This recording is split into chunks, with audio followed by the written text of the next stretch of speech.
Hey, hey, testing one, two, three. Can anybody hear me? Can anybody see my screen? Um, yeah, I really can't tell right now because I can't see it myself.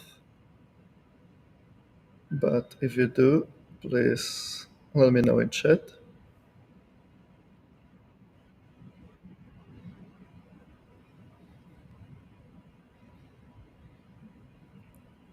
And I'm gonna be waiting.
Hello, testing one, two, three.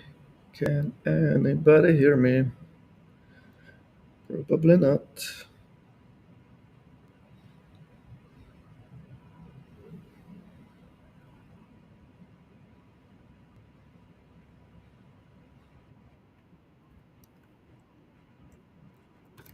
Oh, yeah, I can hear fine.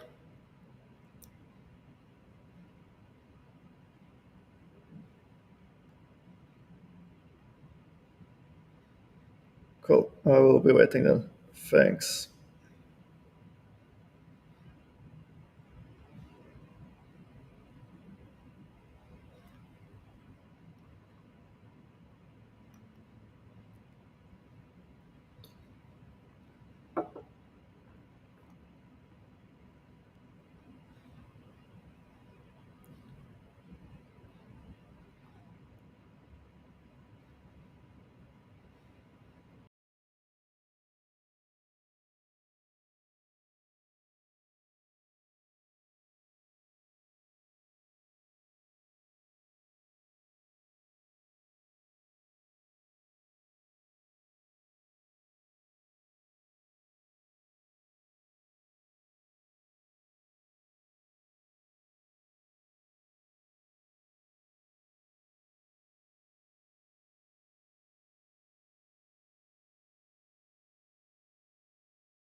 So it looks like I'm on now. I can see my slides that I'm sharing. But if I click the YouTube link, it still takes me to the wrong stage. I guess it's just a wrong link there, which is probably okay, but I won't be able to see any of the comments people leave if I cannot access the right YouTube stream. So I don't know if that can be fixed easily or not.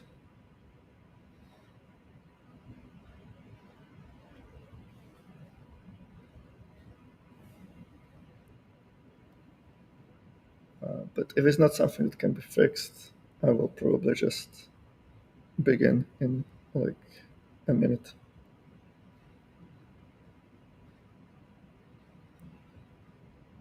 If anybody can confirm that you guys can hear me.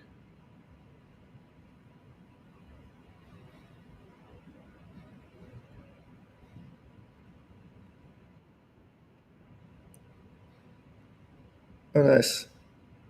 Um, okay, I guess we can still use the private chat in EV Max for whoever is here. So it's probably not ideal, but I guess that's as good as it gets. So I'll just begin. Let me just maximize my screen. And let me refresh my stream because it's not up to date. And I will begin.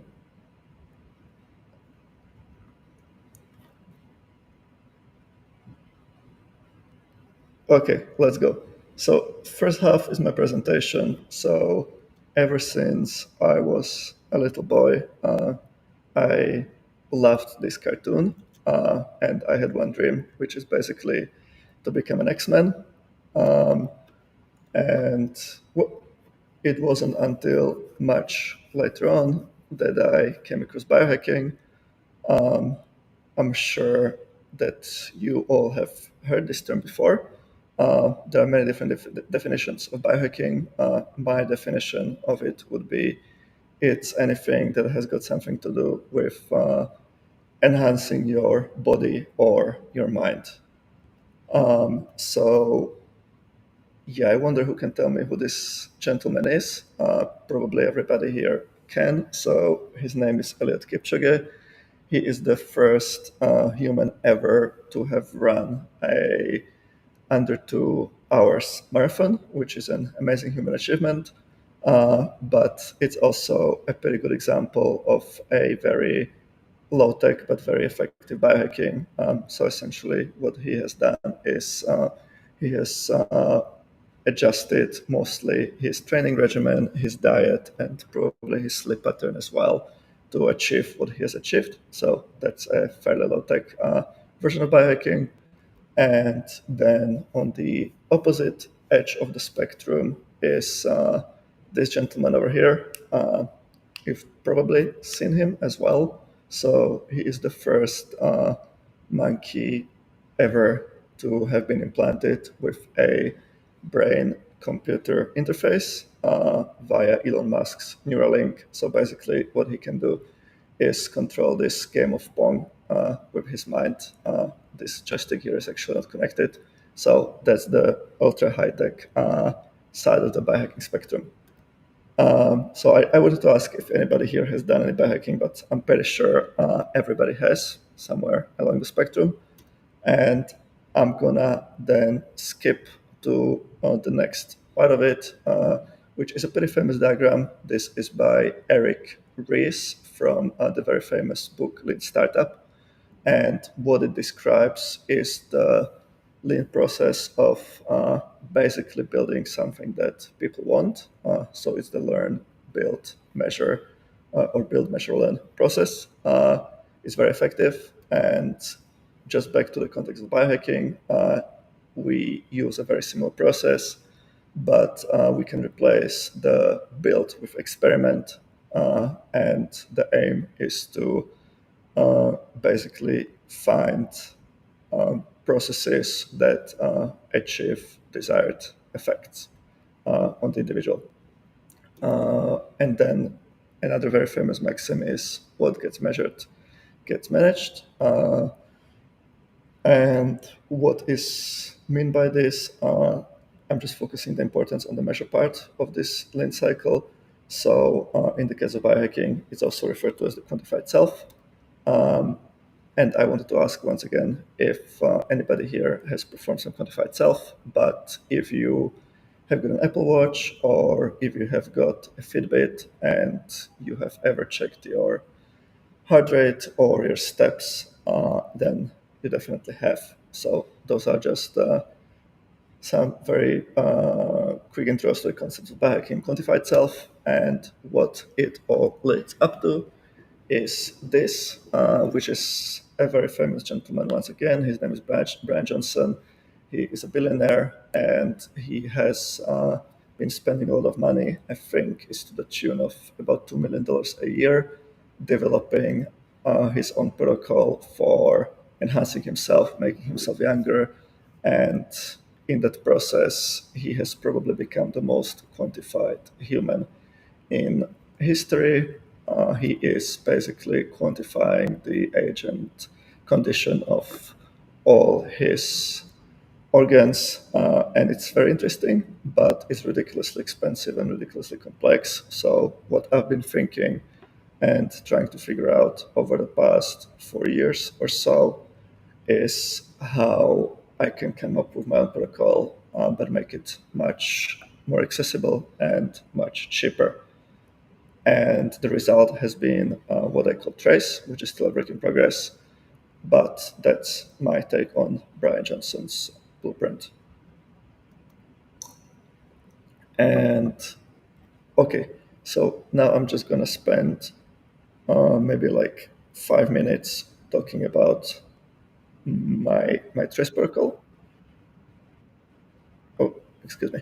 Uh, and it has got three parts. So the first part I refer to as the Holy Bible. Yeah, I hope nobody here is offended, but it really kind of is. So what it is in essence is this massive, big ass Google sheet, which aggregates and tracks all the different data that I'm collecting. The data at the moment is about 100 different biomarkers, and collecting them through a number of different smart devices. So I've got my Oura Ring, I've got my Garmin smartwatch, I've got my Freestyle Libre glucose monitor, I've got my smart scale, I've got a couple of self-tracking apps, so namely MyFitnessPal for tracking nutrition, and then Delio app for tracking things like what supplements I'm taking or my state of mind, my mood, my energy levels, stuff like that. So and a few other things, yeah, like my labs, my blood tests, which that I'm not doing daily because it's a bit logistically challenging and expensive. So I'm collecting those about monthly. You can't see it here, but yeah, this is just a small preview of this big ass shit, which I call the Bible. So that's uh, that's part one of Trace. Now, part two, which is also very important. So this I call the dashboard. And why the dashboard? So basically, just like a pilot in a plane has got this dashboard, which enables them to see the condition of the plane inside and also what's happening outside in an overview, and allows him to fly the plane safely and effectively. So I've created this dashboard, which links to the Bible, but it just draws and aggregates the most important insights that I want to see in real time. So here I've got selected the most important biomarkers that I care about, and it automatically calculates the averages for each biomarker over the course of the past 7 days, 30 days, 1 year, and a lifetime average. And some conditional formatting shows me color spectrum from green to red, which tells me at a glance if it's trending in the right direction or in the detrimental direction.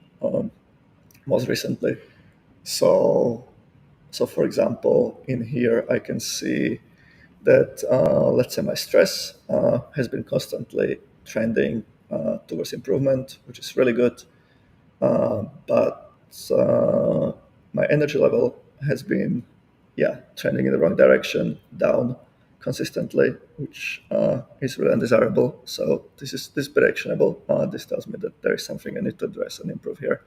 So this is the dashboard. And then part three, the final part, I call the revelations. Yeah, it's another biblical metaphor. So sorry, but not sorry. It kind of makes sense. And what this is basically just showing me and calculating correlations between different pairs of biomarkers that I'm collecting. This is just a very small snapshot of those correlations. In reality, I'm calculating hundreds of them. And yeah, this is just a curated selection, also ordered by magnitude of correlation. And in this column, it's showing me the direction of the correlation. So for example, let's look here. There is a big, actually a huge negative correlation between my blood ketone levels and my heart rate variability. So what this means in human language is that I'm learning that the deeper my body is in ketosis, the more physiological stress is being put on my body, which is actually really bad. It's like the opposite of what I want and the exact opposite of what I expected when I started this keto experiment. So yeah, that tells me that this experiment is not working and I need to change something. So that's the revelations, part three of my trace protocol. And yeah, that puts us at 10 minutes, which was supposed to be halfway through my presentation. But A, we're running behind, and B, I'm unable to see the YouTube part of this talk. So I can't see the comment section. So I don't think we can do the interactive part, unfortunately, but it's probably fine. I just have to yield the stage anyway to the next person. But I'll just tell briefly what I wanted to do here. Maybe we could do it another time. But basically, I just wanted to exploit the crowd here to help me collectively figure out how to take this to the next stage. So as you've seen, the stage where I'm at right now is I've kind of perfected, well, not perfected, but I've taken pretty far these concepts of biohacking and quantified self in the context of n equals one, so the prototypical self-experimentation and self-learning paradigm. And I would love to kind of take the next step and tap into the hive mind of the crowd and use some of the decentralized science tools to to really take this further and develop this into something that can be used and shared as a resource by the crowd, not just by me as an individual. And I wanted to do a brainstorm session here with a Miro board. But yeah, I don't think that's going to be possible right now. Maybe I'll just share the link in the Telegram later on, and it can be done async. I think that's also fine. I think the the next speaker, who is Chris, is ready to go anyways. So I'm happy to yield the stage. And thank you for for your attention, whoever managed to tune in despite all the technical challenges. I appreciate it. So that's it from me. That's um, that's how to become an X-Man by Mgoes. Thank you.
All right, perfect. Thank you very much.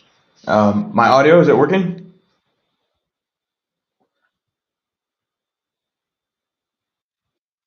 Okay, great. Yeah, thanks for giving me the chance here to speak this morning, this afternoon, this evening, depending on where you're at.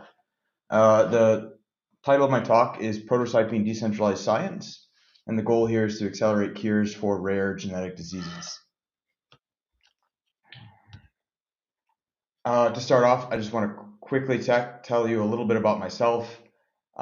Professionally, I've been for 15 years in doing pharmaceutical technical development for a pharmaceutical company. And in my day job, I'm developing and manufacturing experimental medicines for clinical trials.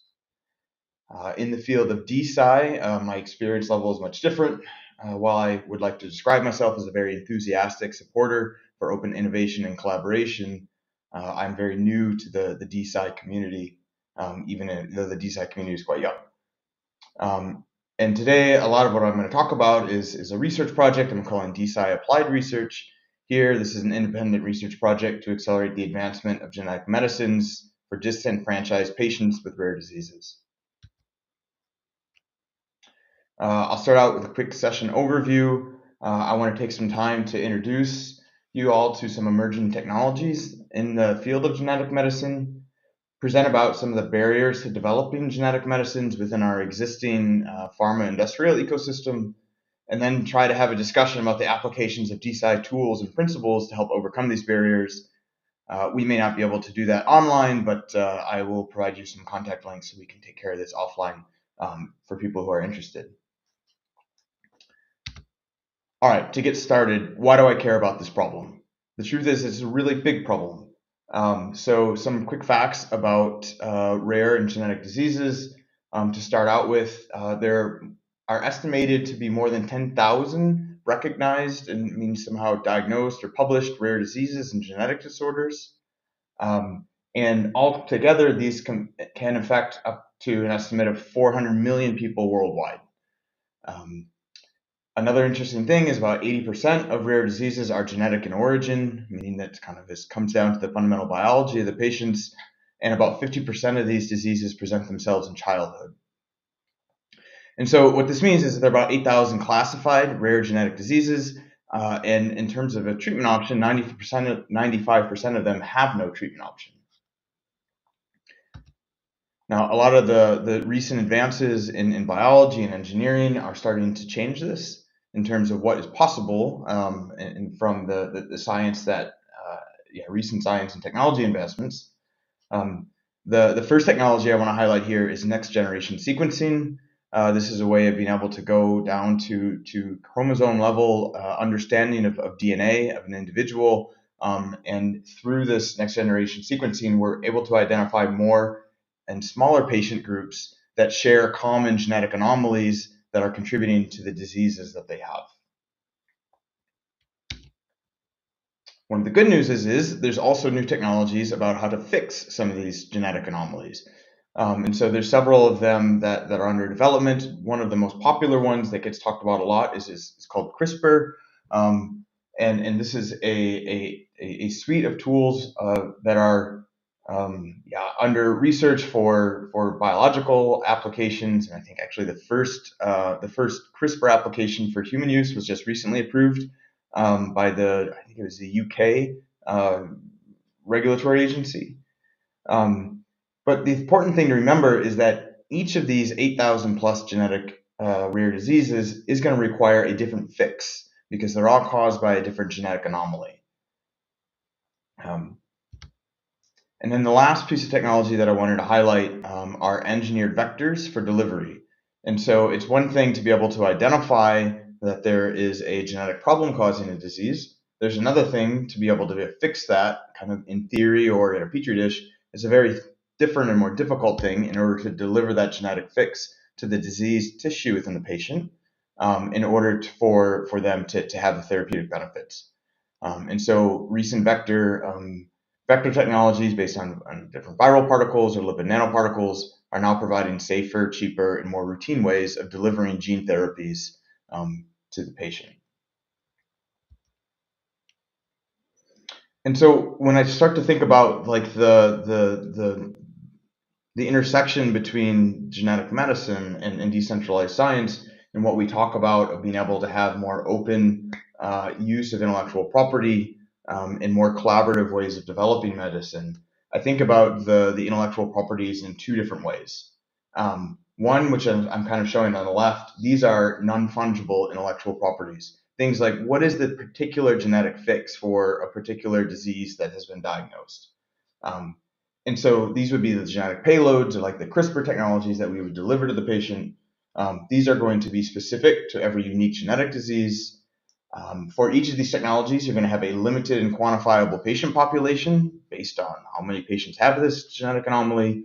And that the value of this intellectual property or the value of this genetic fix goes up or is increased through the demonstration that it actually works in treating the patient in clinical trials. On the other side, there's other types of intellectual property that maybe is more open to be sharing, or I would call also as fungible. These are things related to a delivery and manufacturing process, and these are things that can be reused for many, many different types of genetic diseases. And so because it's very difficult, it takes a lot of time in order to develop one drug for one genetic disease, and that these can be used for many genetic diseases, you can think about it as a really practically limitless patient population because of the time and the effort it would take in order to reach all the patients who would be able to benefit from a particular delivery vector that reaches the heart or the liver, or the brain, or something like that. And the value of a lot of these, what I would call fungible intellectual properties, gains or goes up every time it's used. So in any time you would develop a drug and you want to test it in patients, there's always a certain level of risk. And by using this drug and demonstrating that it's safe to be used in patients, and that actually is delivering the genetic fix that we want without causing undue problems, or in the case of a manufacturing process, that is robust, that it doesn't cause you to lose a manufacturing batch or to somehow have productivity issues. This de-risking or risk mitigation from the use of this fungible intellectual properties kind of increases the value that it would have for the next researcher who wants to use it on their drug, because some of that risk that they would incur has been mitigated by the previous person who's been using it. And so now that we have some of these new these new delivery vectors and these new genetic medicines that are being developed, an emerging market is really forming, and it's really the emerging market is patients with rare genetic diseases that are somehow below the threshold in which pharma companies are financially able to support. And so what's happening is big pharma is advancing a lot of these tools that I talked about, while they're focusing on high prevalence indications, meaning diseases that are impacted by a lot of people in the population.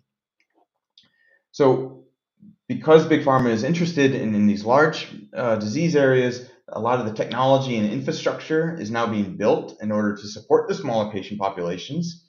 But the economic sustainability of supporting a small patient population where maybe you put all of the money into developing a drug, but you can only treat 50 to maybe 500 patients on the other end, it's hard to justify the low ROI when there's a larger patient population that in all respects as well probably has a larger impact on the overall health of the society. And so patients, but it's not that people are ignoring completely the patients with rare genetic diseases. There's a lot of patient-led groups as well as researchers who are working on these rare diseases. And then a lot of the industry conferences that I attend, as well as a lot of the journals that I read, there are calls for alternative business models to move these medicines forward. Models that are somehow more efficient at bringing niche products for smaller customer bases through the phases of clinical trials and then making them available to the public.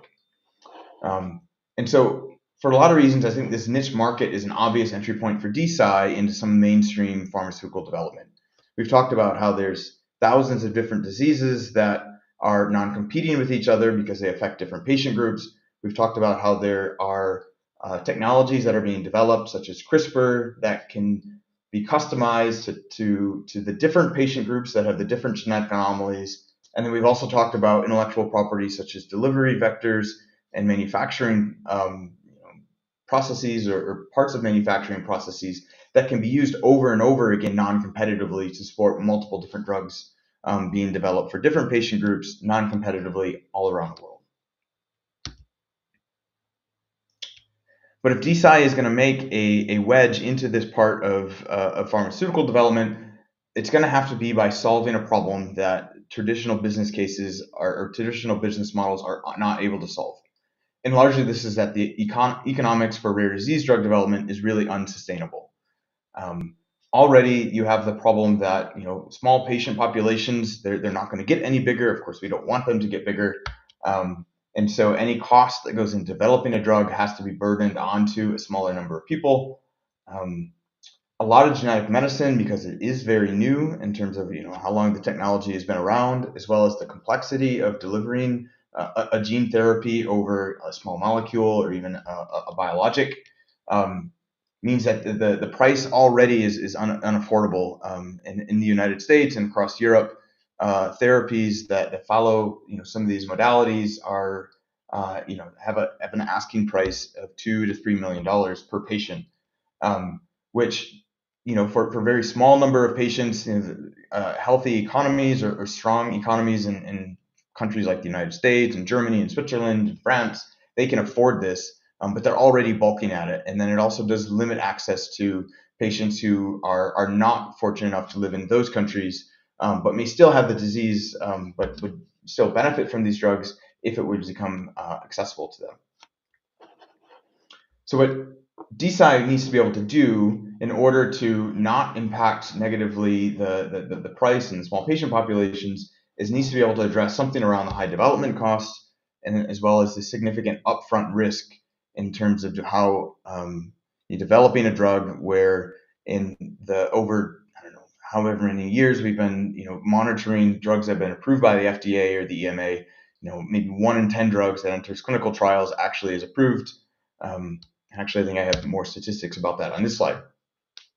So when I talk about the process of developing a drug, and I talk about using decentralized science in order to foster collaboration and to solve the problems of drug development for rare diseases, what I'm trying to focus on is this area that I'm showing here in orange and yellow. So what I'm showing on this slide is kind of a really rough sketch of the drug development life cycle, starting from discovery and lead optimization, where there might be hundreds or thousands of different drug candidates that are being researched at different universities, different hospitals, or even small companies and foundations, largely funded by government.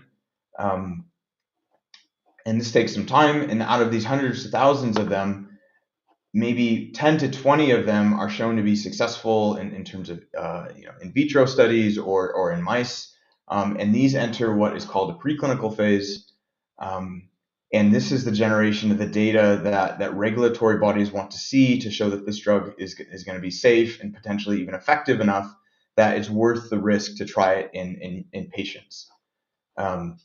Of the 10 to 20 drug candidates that enter this phase, 6 of them end up actually making it into clinical trials where we get to test, where they are tested in patients.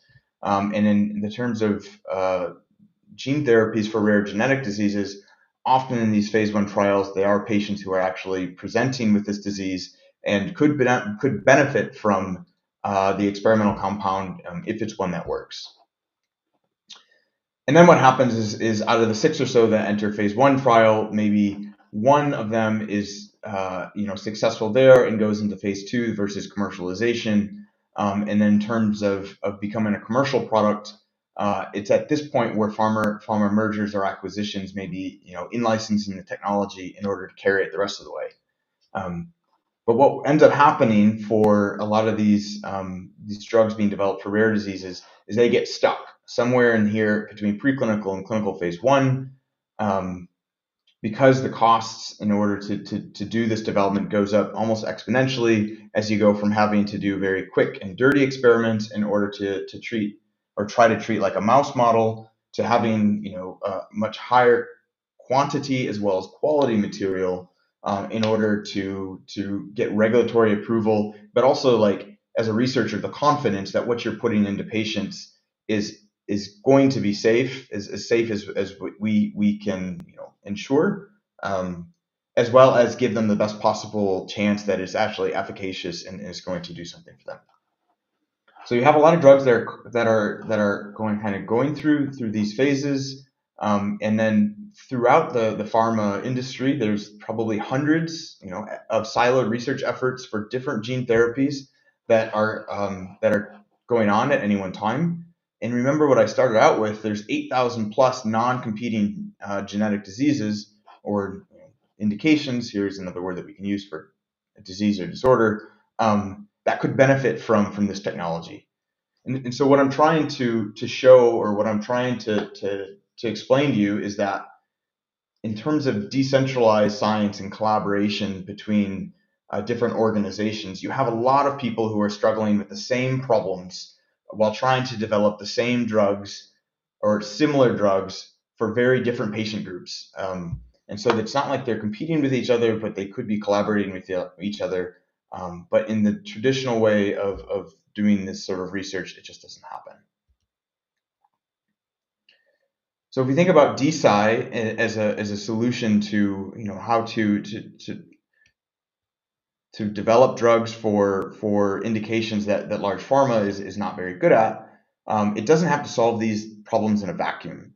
And so there is a very strong functional ecosystem for developing drugs that can be adapted to DeSci principles.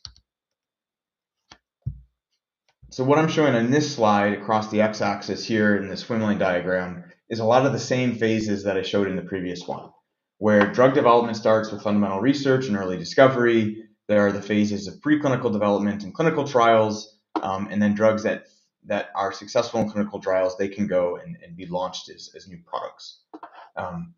And then in the ecosystem of companies and foundations and institutions, and most importantly, the researchers and the scientists and the patients, there's a lot of different kind of categories of players who are participating. And they're not all the large pharma companies and the venture capital companies that somehow become the villain of the industry. And so when we think about how a new gene therapy for a genetic disease is kind of flowing through this development life cycle, you have to also realize that it's already a collaborative effort between lots of different organizations, often starting at the very beginning with some research center. Maybe some of you are part of these research centers at different universities or working at hospitals. And often these groups are pairing up with rare disease patient groups in order to understand the disease, in developing the motivation in order to try to come up with a cure. And then as we move to the right and we move to the later phases of the life cycle, there's different organizations that get involved in order to complete different activities and different specialties that need to happen. Something like a translational institute will do a lot of the drug optimization, as well as doing a lot of the adaptation of manufacturing platforms and producing IND enabling studies, which is basically saying the studies that you need to complete in order to show to a regulatory body to say, hey, I'm ready to test this product in patients. There's some very clear guidelines on what is needed there. CMO stands for contract manufacturers, and CDMO stands for contract development and manufacturers. These are companies that they have a lot of scientists and engineers as well as technicians who know how to do wet lab work and manufacturing. And these are organizations that you can contract out to hire in order to do a lot of the heavy lifting in order to make enough of your experimental drug in order to put into patients. Contract research organizations, these also, again, contractors for hire, they're less focused on the chemistry and the manufacturing and the biology, and they're more focused on the design of clinical trials and what are the number of patients that you need, how do you need to measure the clinical efficacy of these drugs in these patients, basically saying if you give a patient a placebo versus the drug, what are you looking for in the experimental arm of that study, that you would write into a protocol that says, if I see this, then I know that this drug is working. And they oftentimes have to work with the research center or the patient groups in order to try to come up with clinically meaningful endpoints or clinically meaningful outcomes that would translate into this drug being efficacious enough that the patients would actually want to take it because they think it does something that somehow is improving their lives. And then if all of these people are successful in rare disease indications, sometimes a pharma company will come in and acquire those assets, do further clinical trials, and then try to commercialize it. Other times, if it's necessary, a venture capital company may come in and do the funding. But often for very rare diseases, and because there's so many rare diseases, the attention of the few pharma companies and venture capital companies who can invest in here is limited. And so if we want to map on some of the most challenging parts of this life cycle, this development life cycle, where a lot of rare disease therapies get stuck, and also things where having more improved and more efficient collaborative tools could be helpful. Here I've highlighted now in orange in terms of the fundamental research. Even doing something like a natural history study, which is finding patients of rare diseases that might be all over the country or all over the world, and trying to track how does that disease progress, the same disease in all of these different patients, to try to get a distribution of like what you would expect to see in a placebo arm of a clinical study. And so that when you do preclinical development and you try to design a trial, what are the endpoints or what are the measures that you would expect to see in an experimental arm relative to the natural history of the patients that tells you that this drug is actually working.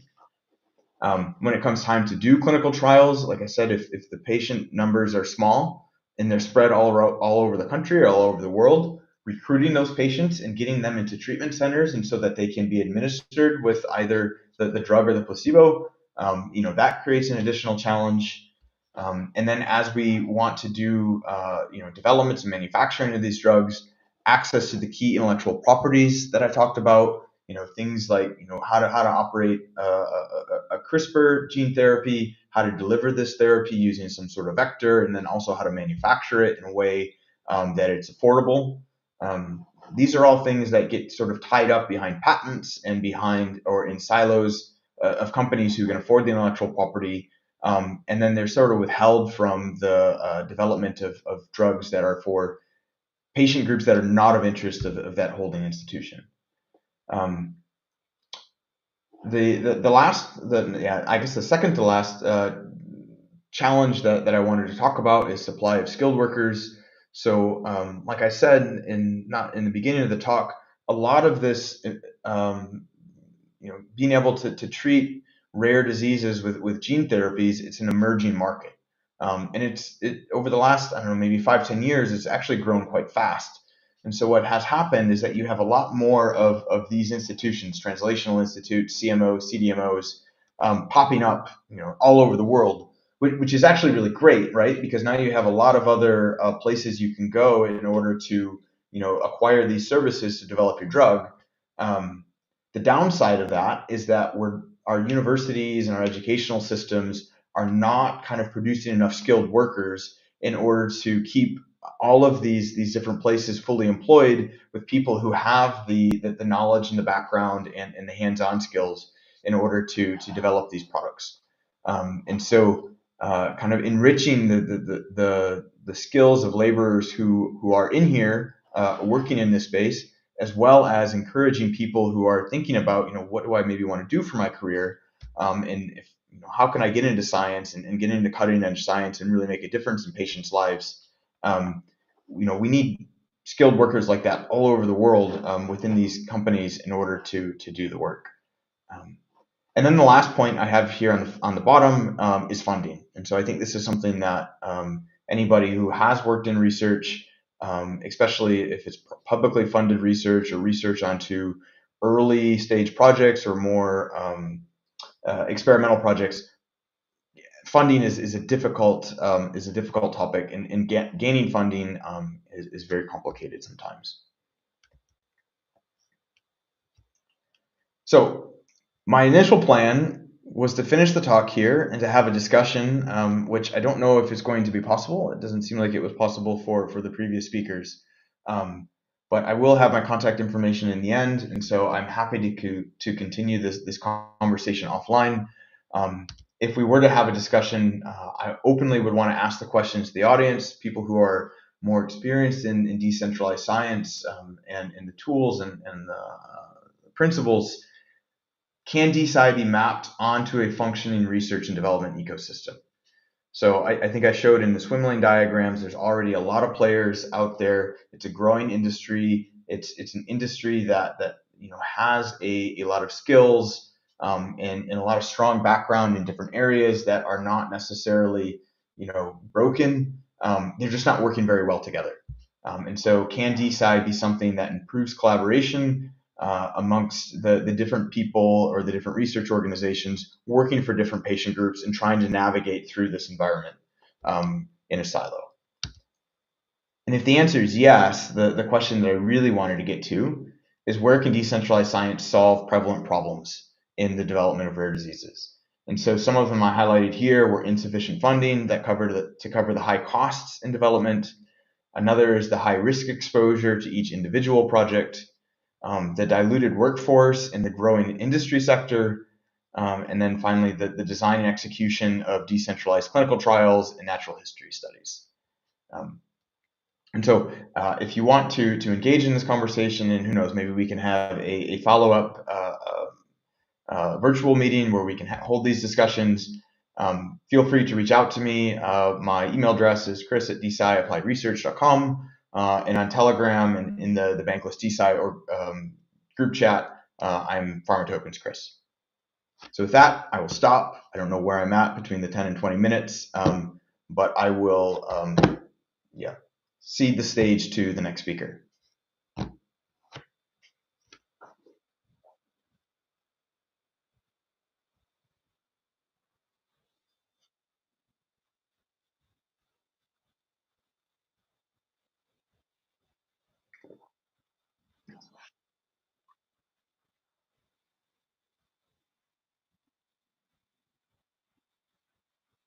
Mm-hmm.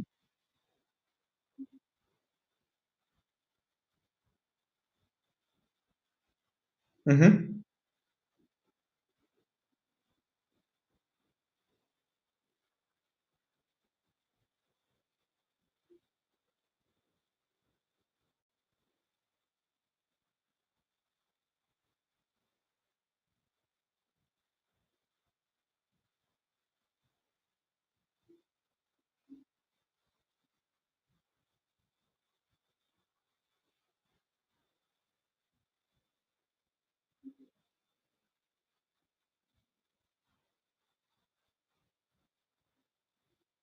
Mm-hmm.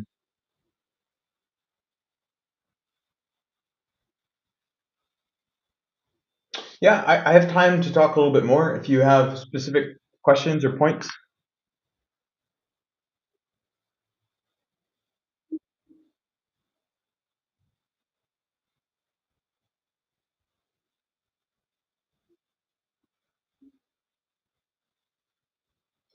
Yeah. So, like I said, I'm getting an echo through your microphone, by the way. In the beginning of my talk, like I said, I work in the pharmaceutical industry on developing drugs.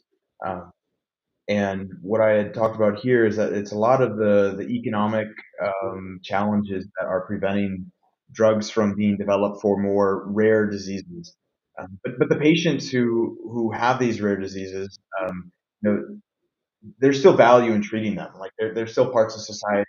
So it seems to me, as somebody who works in innovation for developing medicines, I want the innovations that I'm working on in my day-to-day job to be available to everybody who needs them. And so DeSci applied research is a way of rethinking about how innovation in the development of medicine can be applied to patient groups that are not really within the what would you call in the main focus of the pharmaceutical industry. So while decentralized science is not maybe the most common alternative that is talked about when we talk about in industry how to treat patients of rare diseases, I think there's a lot of tools and principles that are very attractive.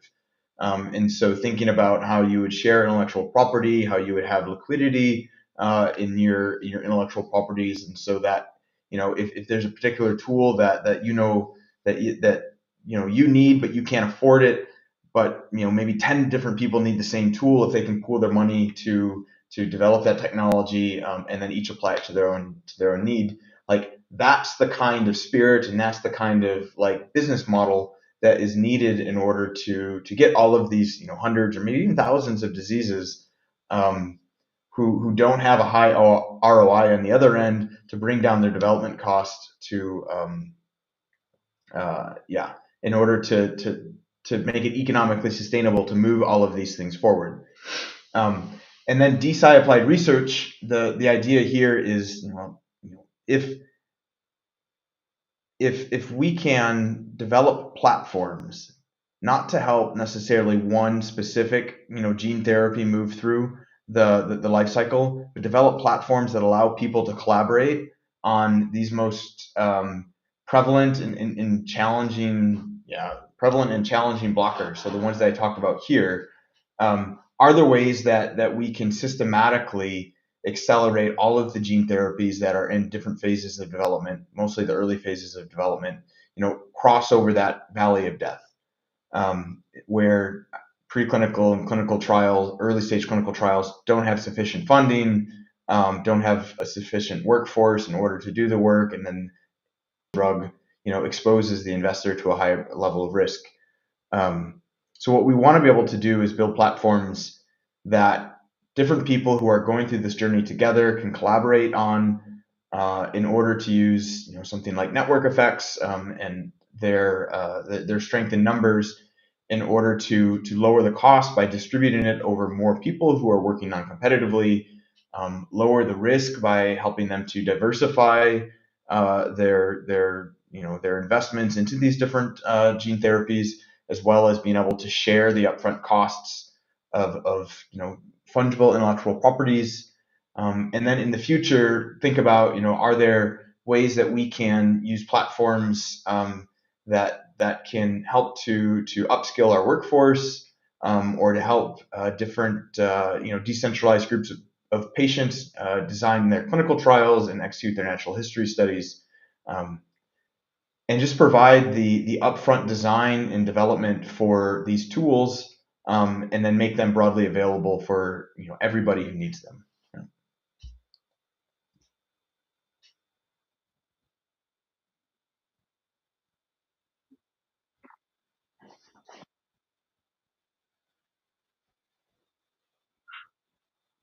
Mm-hmm.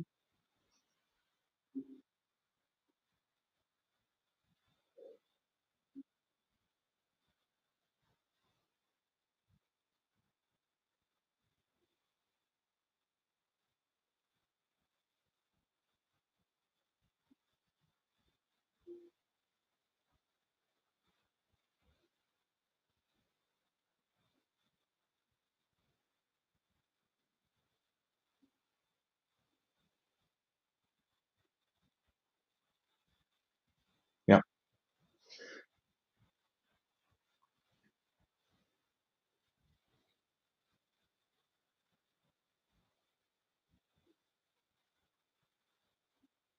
Mm-hmm.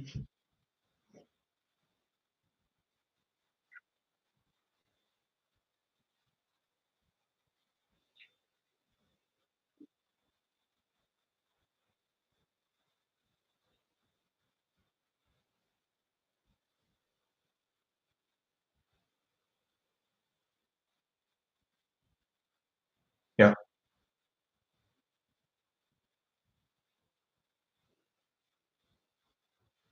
Right. So let me speak to what I know the best, which is adeno-associated viral vector platforms. And so people who are familiar with the adeno-associated viral vectors, or I'm going to call it AAV in order to kind of save my voice here, different AAVs have different serotypes that go to different disease areas, or I'm sorry, different tissue areas. And so if there are, I think somewhere on the order of 100 to 200 neurodegenerative diseases that are implicated by a genetic anomaly in a certain tissue in the brain, everybody who is trying to deliver the different genetic fix, usually CRISPR genetic fixes won't fit into an AAV because they're not, or they're too big in terms of the genetic payload you have to deliver. But anyways, let's keep going with this example. So what we could do is if we could pool our money together for, let's say, these 10 different companies who are looking at these different neurodegenerative diseases, they could pool their money together to go to a company like Dino Therapeutics or like White Labs, and have them design an engineered AAV capsid that is specific to going to this particular tissue type that you want to deliver your drug to. And so now we take this engineered capsid that goes to where we want it to go. 10 people own their fraction of it, and then now we can go to another company, and we can say, all right, now build me a cell line that will take this capsid, integrate it into its genome, and then now all I have to do is introduce a different transgene sequence, or which is basically the different genetic fix, and that this cell line will generate the 10 different gene therapies for the different diseases, all using the same capsid that is going to the same tissue type, but delivering the different genetic reagents. And then we can go to the different a CDMO that has a platform and say, hey, here's my cell line. It packages whatever disease correction I'm interested into this particular viral vector. Make me a process where I can have my cost of goods per patient be at or below something that's reasonable, maybe $10,000 or $50,000 per patient. I'm not familiar with the cost of goods manufactured for all of the different gene and cell therapy modalities, but what I have seen, at least in the ones that I am familiar with, that there is kind of like a 2 or 3 log, scope, or 2 or 3 log difference in the cost of using I'm going to use a term in the best way possible, academic processes that are done at small scale in a lab versus an industrial process that's been highly optimized by a pharmaceutical company with a large budget. And so your drug that maybe costs $1 million to produce enough to treat a patient using technologies available to the university, a very similar drug could be manufactured at a pharma company for 1% or less of that price. But again, you need to have access to all of the different intellectual properties to put this all together.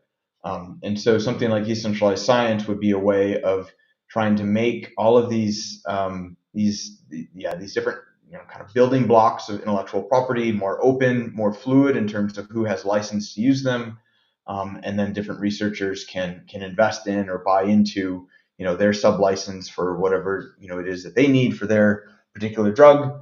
And if that works, that's great for them, and that's more importantly, that's great for the patients they care about.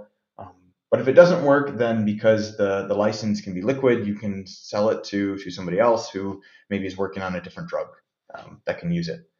And so by doing this, what you're doing is basically crowdsourcing the upfront cost of developing the intellectual property, but then also lowering the risks of investing into it because you now have a liquid asset that can be traded to other people who can use it.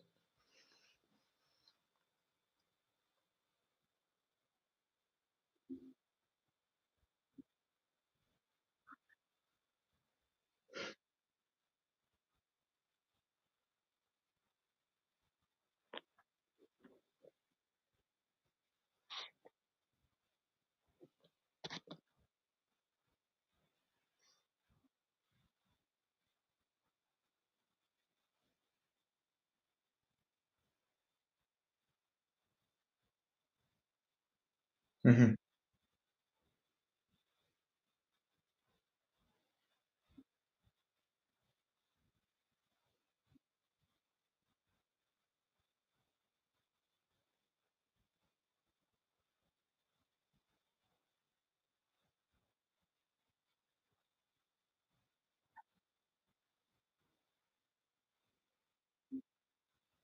Yeah. Yeah. So I mean, what you bring up is a really good point. Different people have different motivations and different incentives. What I would try to say is that here you have a market of patients that if you continue to run business the way that you have been doing, you can't reach them. And so it's not economically feasible. It's not possible to develop a drug using this kind of existing, way of writing agreements and the way of negotiating, if it's royalties or something.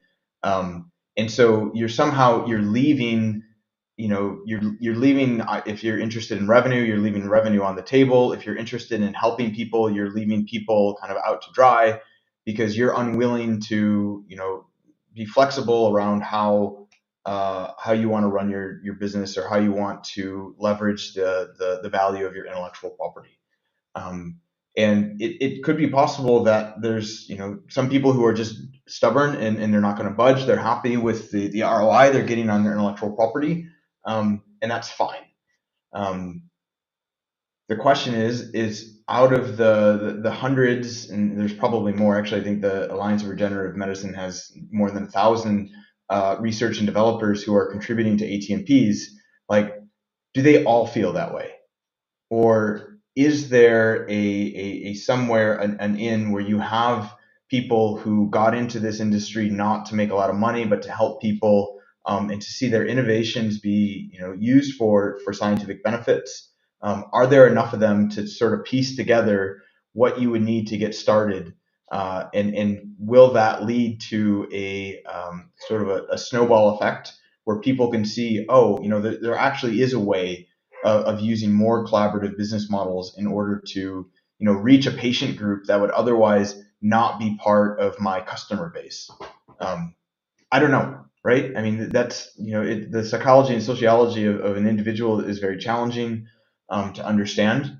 But if the incentive structure is in such a way that people, enough people, and it doesn't have to be everybody, but enough people are contributing, maybe we can get something to work.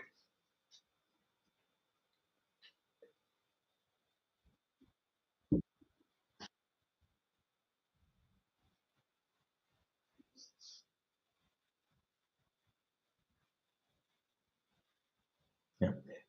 If you want to chat about this offline, then we can connect and we can sort of brainstorm different ways of doing this. Yeah.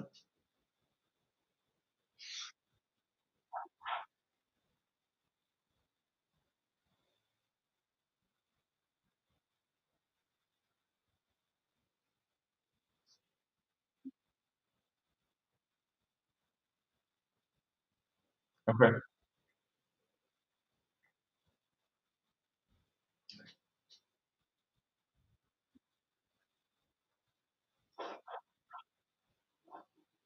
All right. Sounds good, Mike.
Hey, what's up? Yeah. How can I share my screen? Oh, here. I see. So I will share my slides for Canva, I think. There are a couple of slides that I create for you guys. So wait a second.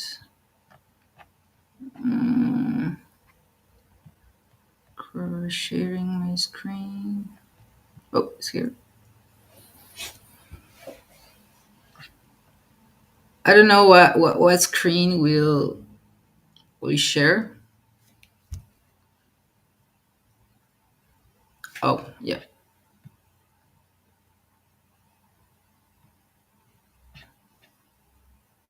You see it?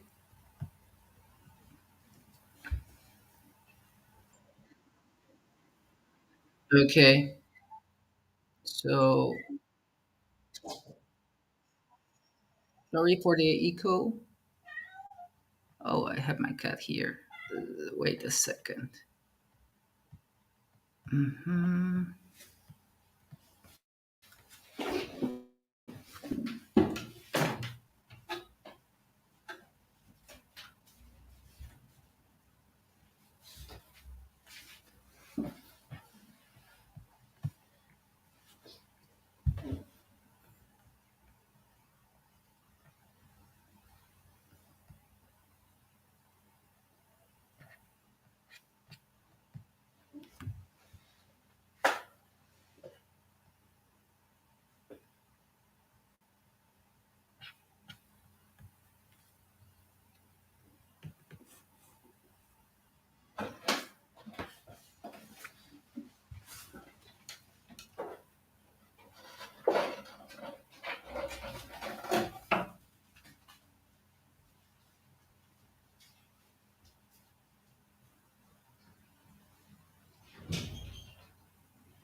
So can you hear me and see my screen? Okay. Wait.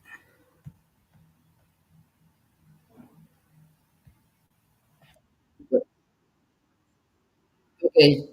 Now, sorry for.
Hey, so can you hear me again? Sorry, I'm creating some comfortable environment for my slides.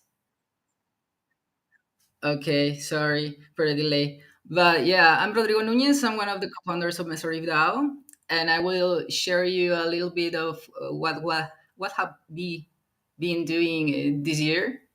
We are a recent DAO, about 11 months of creation, and we are doing some synergies with local NGOs, initiatives here in the Mesoamerican Reef region.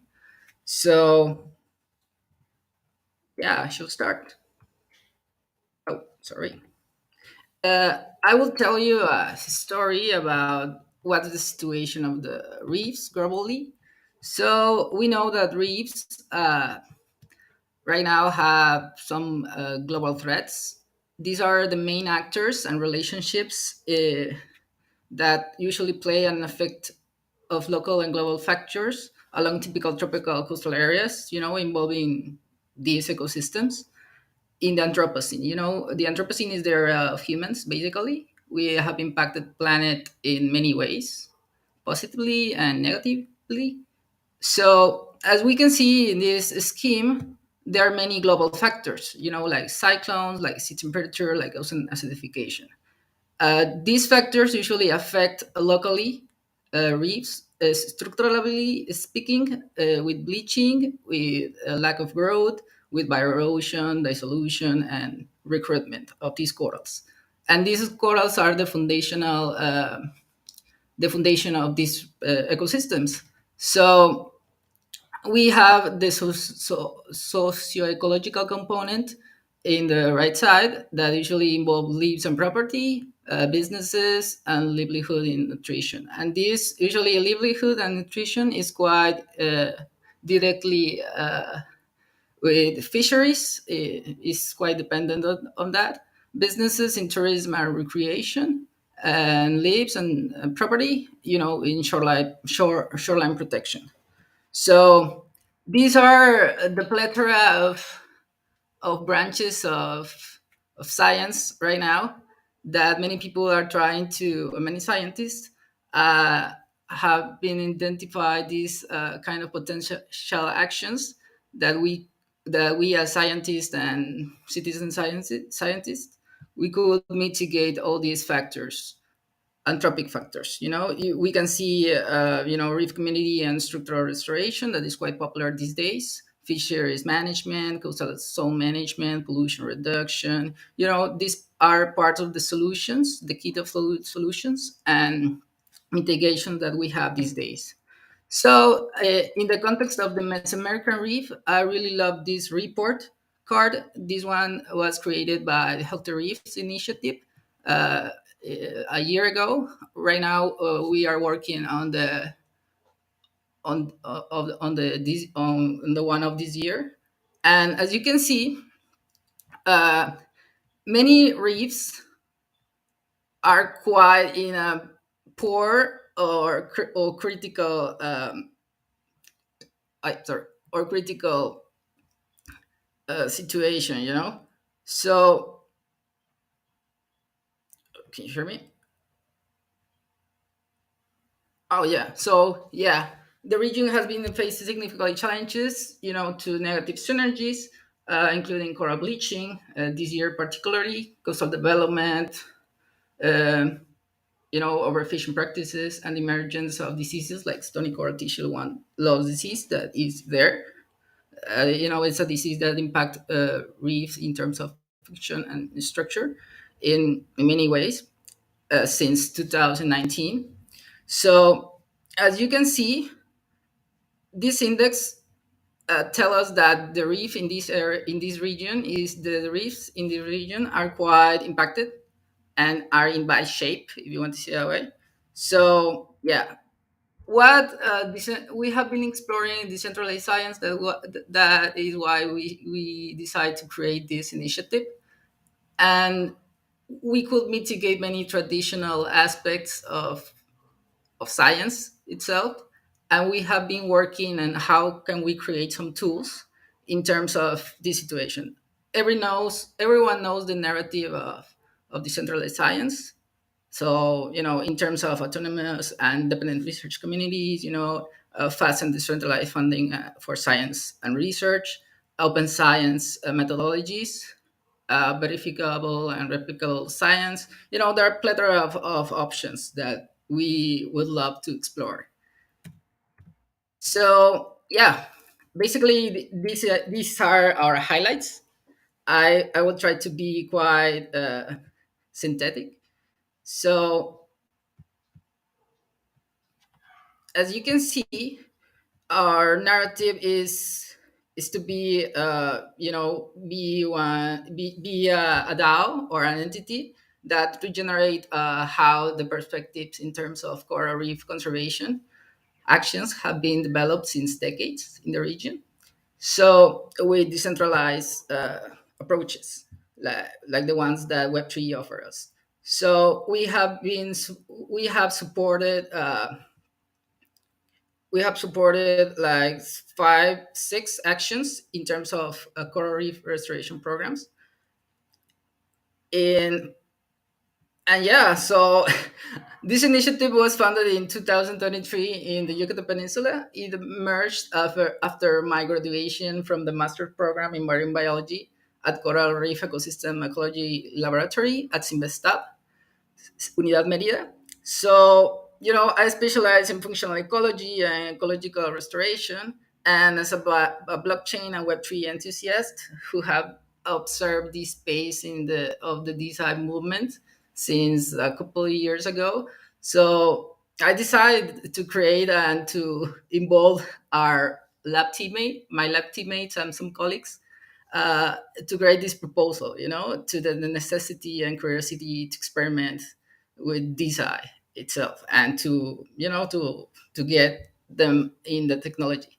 So as I said before, we had just support some projects of the lab and some projects of related with initiatives like Grupo Xcaret and other initiatives with Web of Change that is involved in the Verostar Hotel Group chain, is like the sustainable component of that hotel group. And actually, we have some members in the Healthy Reef Initiative and the Coral Reef Alliance. They have been support us in terms of advisor and some in some workshops related to the situation right now with the bleaching events on this area. So yeah, in terms of crowdfunding, we have just crowdfunding 4K with Gitcoin grants and some decentralized mechanisms. We have been supported by Greenpeace Mexico and Greenpeace Network. And we have just funded by the component of the climate solution by Shell with part of those funding. So yeah, we have been quite excited and quite observant of the space and how it evolves. So our main component is this is the general framework of the DAO itself. We must remember that the DAOs at the beginning are quite chaotic and usually lag of many problems. At least in this region, we have faced the digital divide situation with many stakeholders. So that's why it's a DeSci DAO at the beginning. Uh, to get more involvement. And we have been trying to partner with Greenpeace Mexico eventually to get on board to vulnerable communities in the region to create some actions of onboarding and doing some citizen science with them and get involved with this kind of technology, and with incentivization, not in terms just financially, but with power and impact. So the component aspect is like the analog framework that we have been focusing to create the digital framework that could be the one of Refi itself. So for that, we need some decentralized science, and that's it's our main focus for now. But probably we want probably this initiative will evolve, and we will have many guilds like the ones of Bankless. So yeah, it will be quite interesting to see how it evolves. So this is our main framework. This framework is one of Brown.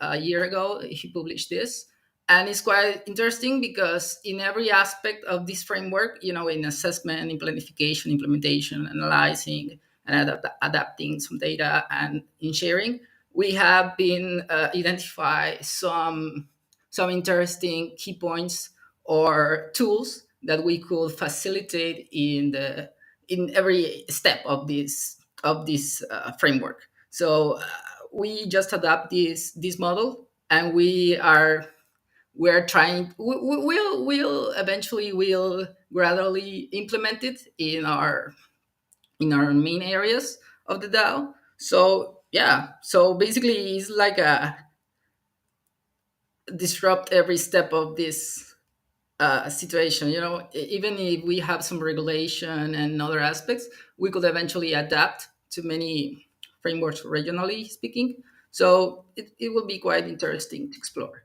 So we already have written some proposals for Bio XYZ to put some tokenomics on our DAO and create not only a token but a certain mechanism of impact. It could be a soulbound, like many other DAOs have been implemented, or something else. We actually have had a pitch with Shell to see how can we mitigate, you know, many aspects of in terms of climate solutions and alternatives, in terms of how can we trace some, I don't know, biodiversity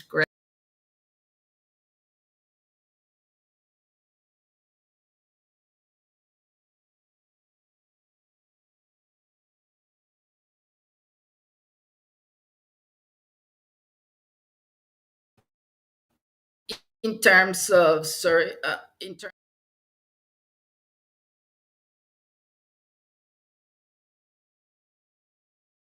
adapting evolution in terms of these ecosystems. You know, this could be this, you know, basically it will be a multidisciplinary approach or program to restore and protect the Gulf of Mexican, the southern Gulf of Mexico reefs and the Mesoamerican reef, because we have identified a region that has some guilds in terms of thermotolerance in corals, and we really want to create a biobank or a banking laboratory equipped with the state of the art sequencing tools, and this facility it will be dedicated to study coral genomics in terms of conservation, physiology, and resilient traits, and eventually create a diverse diversification in certain coral strains. You know, so we made the proposal with the coral research and program, you know, development accelerator program worldwide. So yeah, I think that probably could be it will be only the two proposals that could integrate the Web3 component. We are planning in this big facility put, you know, a coral and fish nursery area, micropropagation zone of corals, a disease and bleaching research unit, and the most important thing, a DeSci Web3 collaboration hub that eventually could boost or aim to develop Web3 open source decentralized platform of basically a digital DeSci hub, you know, for conservation in terms of coral reef. So yeah, we are working on that. I think that we are quite messy these days, but yeah, I think that we're eager to create some synergies and collaboration with you guys and explore how can integrate and create some awareness of these ecosystems that are quite vital these days, and eventually will be the first ones to disappear or change in terms of structure and functions and all the goods and services that offers to species and for humans. So these were two take home messages or for discussion that we just prepared. One is a question of how can we best include both Web3 and non-Web3 users as the scientists in biological conservation initiatives. We have been developing this in terms of citizen science in some workshops and in some aspects of divulgation, at least for now. because we must remember that we are researchers, and we part of our time usually dedicate to this uh, digital divide mitigation, you want to see that way. So we have been exploring in terms of this other aspect that we, or a question or a message to all of us in terms of DeSci. We have seen many tokenomics in many DAOs, and those are quite interesting in many ways. But what do you think are the best tokenomics for DeSci biological conservation initiatives? We have seen that approach in many DAOs in terms of financial tokenomics, but I think, and I put this tweet of Deepa, of natural incentives, token incentive. Eventually, we believe that genuine DAOs, the genuine impact DAOs, usually depends of how engaged since the beginning uh, the community itself. So we think that we could disrupt or create some other mechanisms, not only financial tokenomics, to solve this problem, or situation. So I wanted to discuss that approach with many of you, but you can send us a message or enter to our Discord and put that question or in my in the panel or something. I think that that's all for us. Sorry for.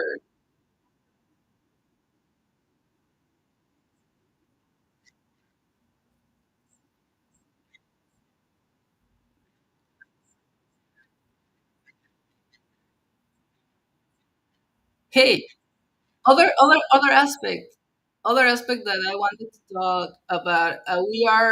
We are now on the retro PGF number 3 on the Optimist, and we only need one ballot to to be on that program. So that will be interesting if we create some synergies, and we share our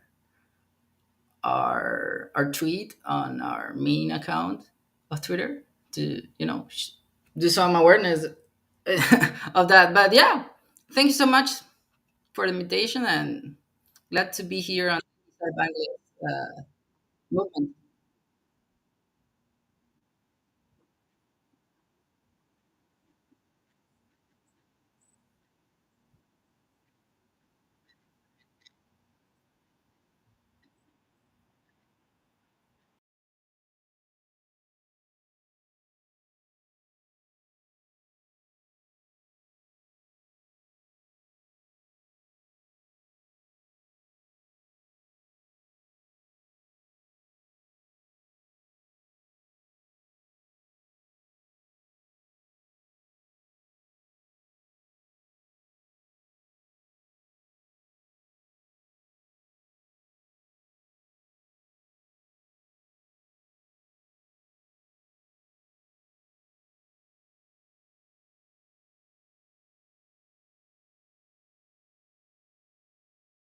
implemented successfully.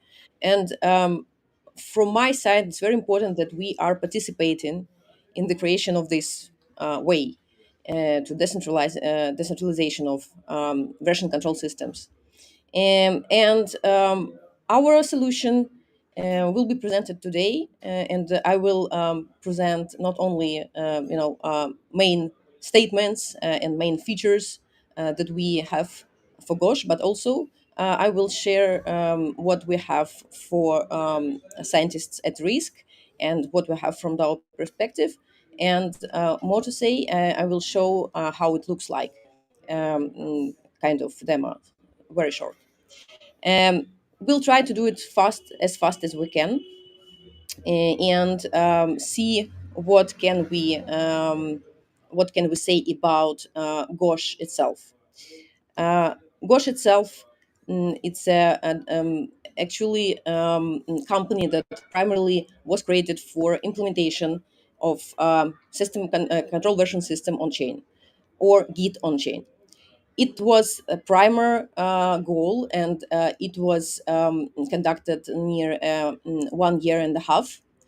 And during this time, not only Git on chain was implemented successfully, but also other features and other products that we can see and implement for DeSci as well. The main features and the main characteristics of Git on chain that we have implemented, I think I can list as follows. Every Git object in Gosh, and it's very important, is wrapped in a separate smart contract. It's very important that commit in every that commit is fully applied on chain, including diff, and implemented as virtual machine instruction. All objects where diff can apply are stored on chain. Every commit is verified by smart contracts before apply, and smart contracts are formally verified as well. And all repository decisions that we stand is very important are made by DAO management layer on top of Gosh repository. What it gives us actually, what it gives us as developers and what it gives us as scientists, actually we have, because of that, full data, full decentralization of projects management. Anything that you have in a repository, whether it is code, research code, whether it is layout of your future scientific article, or whether it is just a document, text document between participants, it is fully decentralized in its management. Because of double checking of security of the delivery of what you have in your repository, we guess that maybe on this day it's most secure Git implementation. We have more to say. We have managed one question that seemed to us very important. Uh, um, it's a meritocracy issue. It's not actually an issue. It's actually a way to think about reputation of those members in repositories that are actually involved in the project creation. And we understood that we should somehow separate those who has the most contribution from those who has the less contribution. And for that reason, we created a kind of karma or reputation. We call it karma, and you will see it a couple of minutes. That actually could be distributed between the most valuable participants of the project, of the repository, of the DAO. And it's separately and independent from the tokens that they have and they get as rewarding for any of their commitment. So yes, a kind of idea of Git implementation and main feature that we have. Intuitively, interface of Gosh looks like GitHub. We have, you will see after signing up on Gosh SH. And right now I'm showing you this from our new blockchain that we presented last Saturday in Belgrade, Akinaki. And we have the most maybe the fastest implemented right now, because we tried to achieve not thousands, not tens of thousands transactions per second. We tried to achieve millions transactions per second, and because of that, we implemented a new blockchain infrastructure underneath, and now Gosh being implemented on top of blockchain, Akinaki blockchain on Gosh, new protocol. It's the more fast solution that we have everywhere.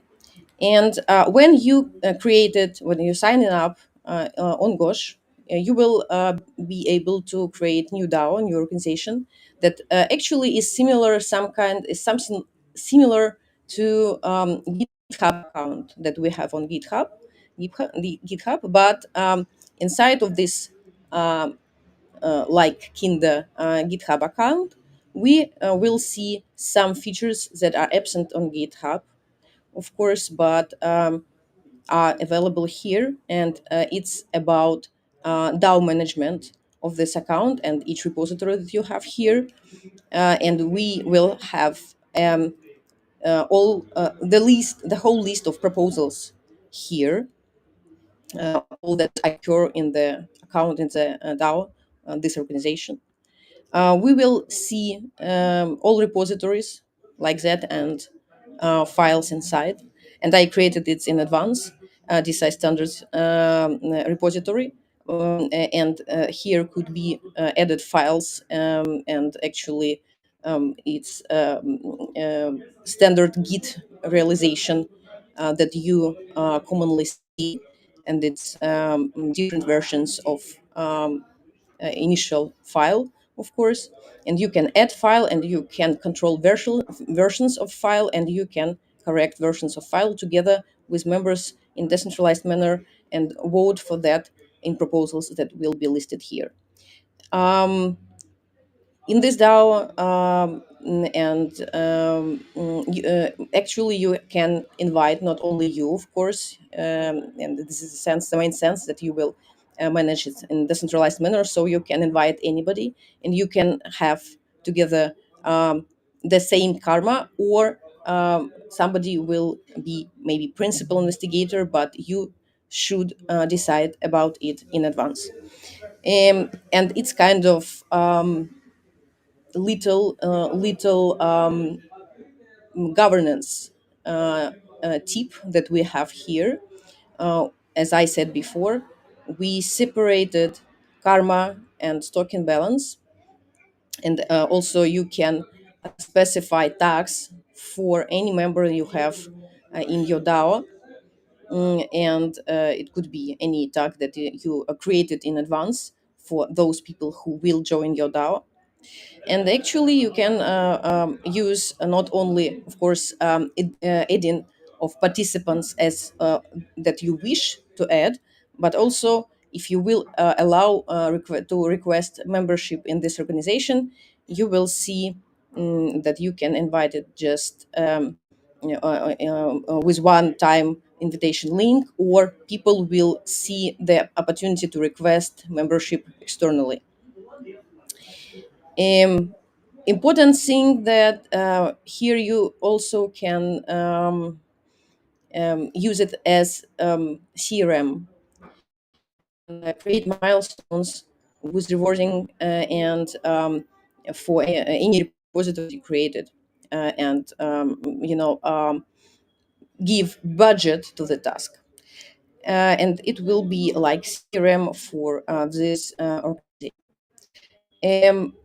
One important thing that I didn't say before, and it's important to emphasize, that all gas fees are credited by our side, by Gosh side, by our blockchain. And it's very important that all things you do on chain here are free. And actually, when you use it, and it's important and it's crucial for scientists be aware about the gas fees here on chain, and we took it on our side because of that. And because of that, we, of course, promote our solution in different associations, scientific associations, and universities as kind of a new standard that we can take because of free of charge usage, as intuitively as GitHub or any version control system that you used before. And because of more transparent, decentralized management, any project here in the DAO, and I mean not only files but also repositories. Um, of course, we have, as I said before, two systems of tokens. and thanks to their separation of karma and tokens, external tokens, tip 3 tokens that you can exchange with different participants of this DAO. Um, Karma is not exchangeable at all and not transferable. Your karma is kind of your reputation here that you got for a task or by decision of the main manager of the DAO. So it's very important to emphasize that we have this mechanism and a meritocratic principle of management, decentralized management of repositories. Um, Last thing that I will show here, it is our um, last feature, opportunity to create competition, whether it will be hackathon or grant program. You can create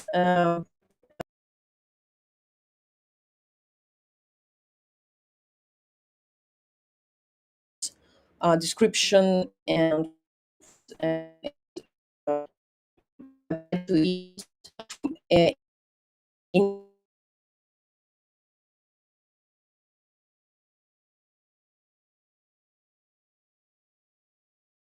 text that you upload.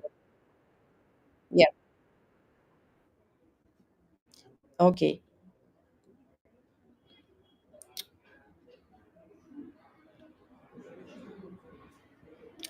Uh, can you hear me now?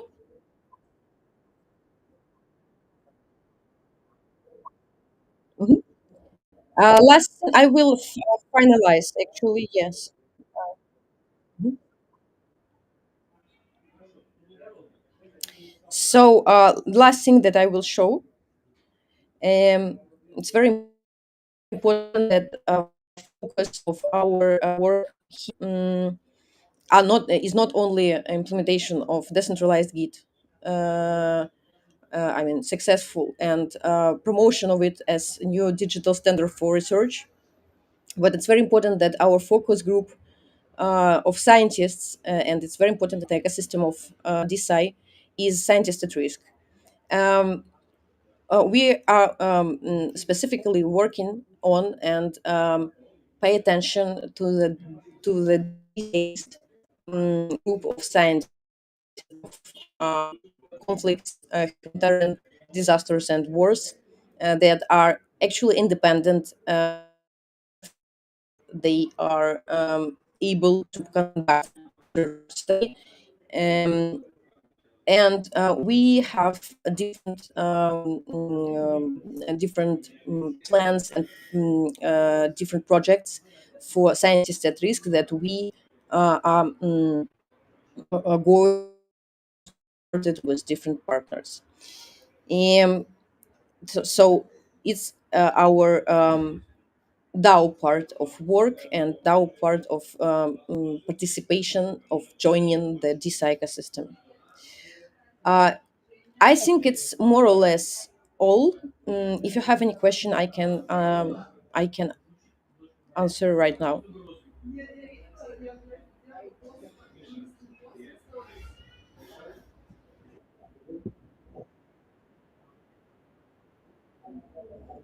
Thank you.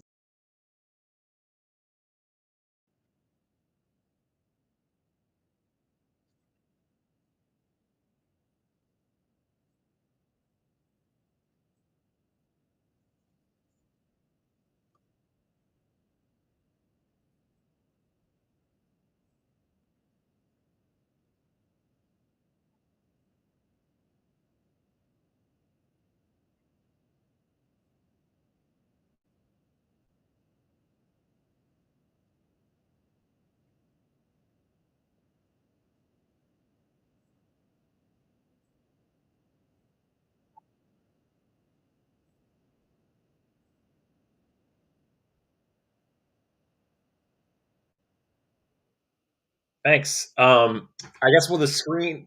I gave a link for the presentation. Can you guys see my presentation or no? Not yet.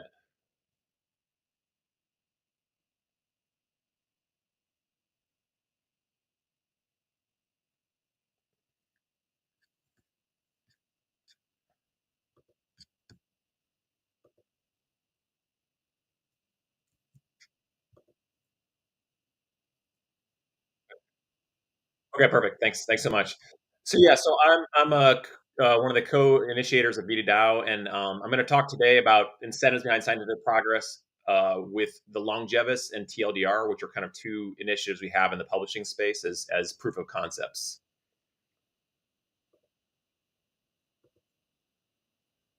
I guess. Okay, great. So we all know that there's a lot of problems in how science happens these days. With VitaDAO, we've mainly started by focusing on funding. Today, I'm going to talk about publishing. That's kind of a newer set of initiatives for us. And of course, also at VitaDAO, we're very interested in commercializing the work as a way to kind of sustainably provide the funding. Yeah, so there. So in terms of the solution, obviously this is very kind of general ideas, and I'll go through specific examples for both TLDR and the Longevist. But we think, like hopefully everyone here at this conference, we think tokens, blockchains, and peer-to-peer transactions kind of collectively can help facilitate the missing incentives that happen in science. So again, I'll not focus on tokens or kind of the peer-to-peer aspect. I'll just kind of very vaguely allude to how blockchains can help with what we're talking about. So in terms of publishing, if you're not familiar, I think there's many issues, but kind of highlighting two of them here. I think particularly the biggest issue is that researchers, the people who are doing all the work, really are not getting a lot of the benefits. So there's just not incentives for them to basically to thrive in the system the way it exists today. So in particular, scientists pay journals, not the other way around. So scientists pay journals large and growing fees, often in many thousands of dollars. And those are huge amounts of money for most researchers to have other scientists do again basically to do free labor reviewing for the journal. So basically the researchers do everything, including paying money and paying with their time, and then the journal kind of reaps all the rewards from that. And then on top of that, then they go turn around and sell it to people where it really should be free. So people are starting to make use of what are called preprint servers, kind of in this kind of archive name has popped up in quite a few places. So bioRxiv, medRxiv, more related to medical stuff, and general archive, which is the original archive, which is a bit more dedicated to computer science, but also has some articles in biology and medicine. These are new preprint. These are new basically websites where people can upload their research to them. They don't have the journal brand, but I think we're the value of that brand itself is debatable. So anyway, the provenance aspect is still quite important in research, and these preprint servers provide for that. All right, so I'll go through both the Longevous and TLDR, and I'll start with the Longevous. So we've actually already launched this. We're actually in our fourth quarter of issue for this overlay journal. So here's the website. You can go to it's at longevous.xyz. We have a whole collection of experts who are participating. Really nice content we've assembled on this site. And so what actually is this site?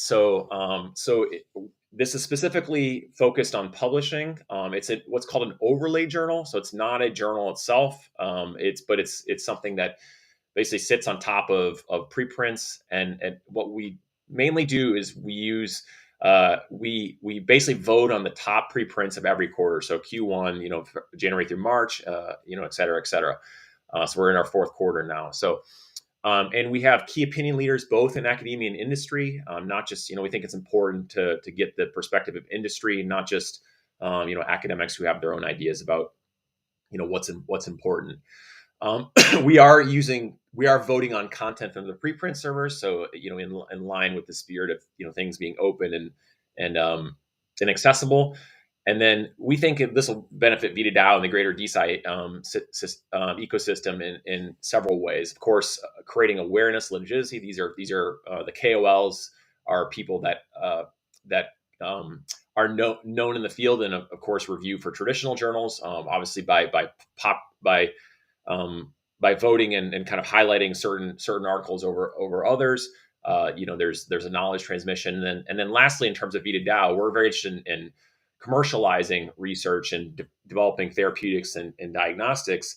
And so some of this early research, we think it can feed into our deal flow and help us shape projects which we think would have a commercial appeal. So in terms of the advantages, both TLDR and the longevity have a lot of the same advantages. So if you missed this slide here, it's quite similar when I talk about TLDR. But as I said just a minute ago, of course, scientists, the people doing all the work, are the ones who get compensated. So they're the ones in this system that are properly incentivized. We store the work on the blockchain in the form of IPFS. So DeSci Labs is making that possible. They have this nodes architecture, which you can happy to talk about at any time. And so that makes the storage of the preprints permanently accessible in a way that it actually is not happening with the preprint servers as they are today. So we think this is a better approach than what they're doing.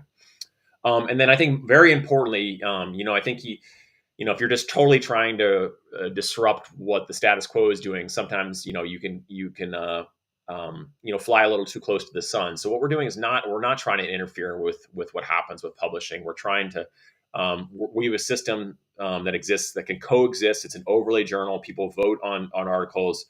There's no stopping those people from posting those same articles on Nature and having them be accepted there. So we think it's just an independent process of evaluating the work, and we think it's superior because we have over 30 experts each time voting on the articles. So that's 30 key opinion leaders, and so if you compare that with what happens at journals like Nature, that's where they have like three reviewers and then an editor who maybe actually not have a ton of experience in the space. We think 30 versus 4 is better. So just kind of quantitatively, I think we have a better solution. Though again, it can coexist, and it's not trying to disrupt what the traditional journals already do. Okay, so the other site we have we've been developing is called TLDR, the Longevity Decentralized Review. This is a paid peer review service. The site isn't live yet, but here's just some screenshots of kind of the branding and how we're thinking the site would look. It has definitely some similarities to how a Reddit or a Hacker News would appear.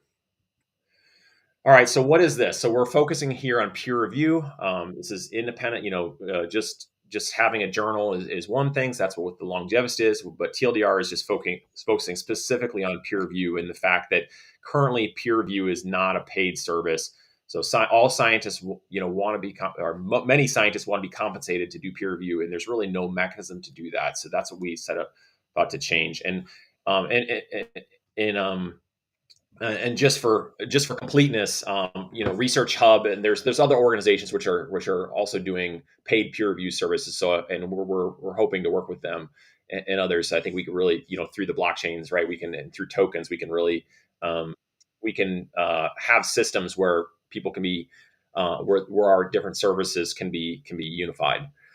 All right. So what is TLDR? So it is a on-demand peer review service. Kind of a glib punchline would be that it's like Uber for peer review, right? It's an on-demand service. If you want your research reviewed, you want your whatever you're developing reviewed, we have a service who can do that for a fee. It's journal agnostic, so other journals can use this. It's different from the longevity. It's a peer review service that could be used by other journals. And we already have a group of editors that split apart from Aging Cell, which are interested in using it. So it will be an exciting initiative to do. It also is doing peer review on preprints, not on already published work that's already has peer reviews. It's focusing on these, the kind of the preprints because those are, widely accessible, openly published. And then similarly, like with Longevity, it has several benefits for DAO and the DeSci community. In this case, we actually think it could be a revenue source as well as creating knowledge and helping with deal flow.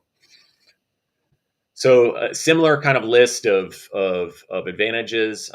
Reviewers, again, the people doing all the work get compensated, not the kind of the administrative system gets the money. So we think that's helpful. And then also the peer reviews will be stored on IPFS. So again, kind of permanently accessible information, and then can coexist again with public status. Actually, our service can be used by the journals to do the peer review, because there actually is a huge shortage of people willing to do peer reviews. As you can imagine, right, the more journals that get launched, the more people are asked to do reviews. I actually was in academia until recently, and I was always happy to peer reviews for free. Use a ton of my time, but eventually it just becomes too much, and you just stop participating because it's just too much. And so, journals are really suffering from this these days, even the top ones. So I think having a system where people are actually paid for their time is a way, I think, to help everybody, including the existing journals. Okay, so just in summary, TLDR is a service. We think it's just a more time, cost efficient, it's a composable approach to peer review, and the Longevus is similarly, but it's focused on publishing and being an overlay journal. So both of them are trying to improve the scientific record. The Longevus is focused on KOLs, of people that are kind of very established in their career, and all they do is vote on the preprints. They don't provide peer review, whereas TLDR is more for providing financial incentives for trainees or people earlier in their career to review the preprints to really help improve them.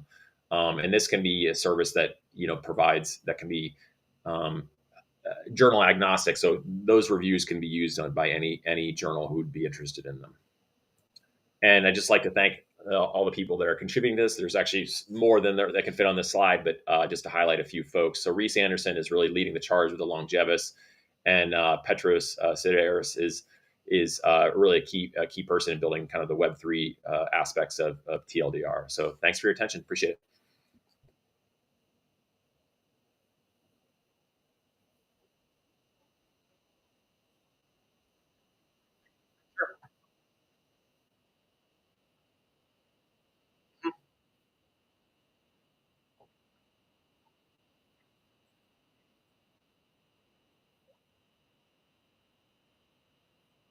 Together. Yeah, so the Longevus is already, we're already working with DeSci Labs nodes. So DeSci Labs nodes is basically a way to store preprint articles as well as data, on chain permanently. And so our website, the Longevus, really is just like a skin, right? It's just basically a website with links to the content. So we link from the preprints that get the most upvoted to a DeSci Labs node, where you can see the permanent storing of that preprint. So we're working collaboratively with DeSci Labs nodes since the beginning of the year in using their architecture. So definitely not competitive at all, but highly collaborative. In terms of TLDR and like peer review service, that's definitely very similar to Research Hub. They have a slightly different approach in how they want to go about it. And of course, Research Hub is kind of subject matter agnostic. They have all different kinds of subject matters, whereas we're focused solely on longevity.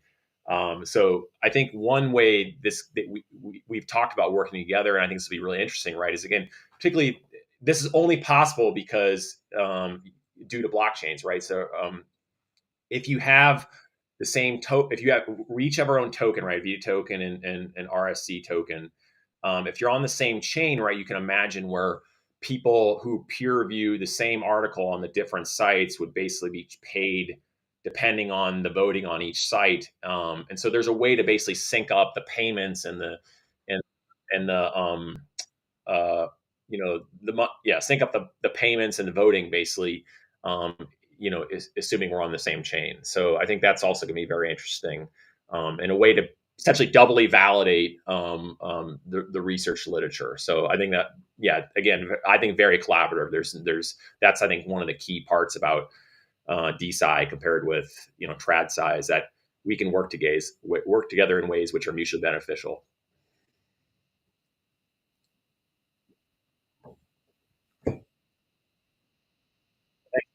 Thanks. Thank you.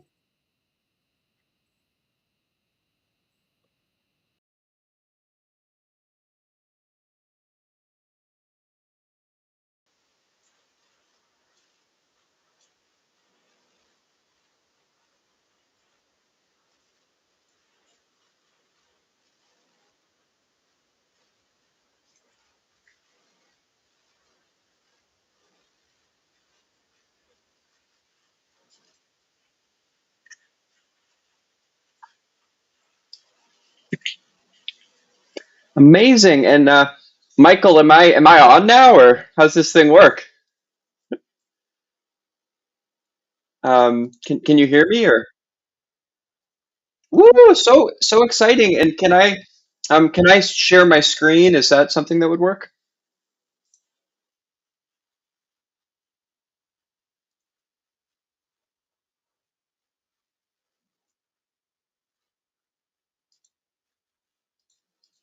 Beautiful. And one of those crazy weeks, so my slides will be minimal, but I'm so excited to be here and tell the story. And Michael, thank you for helping organize this. This is incredible. So let me just find the right slides. Let's see. Boop, boop. Let's see, here we go.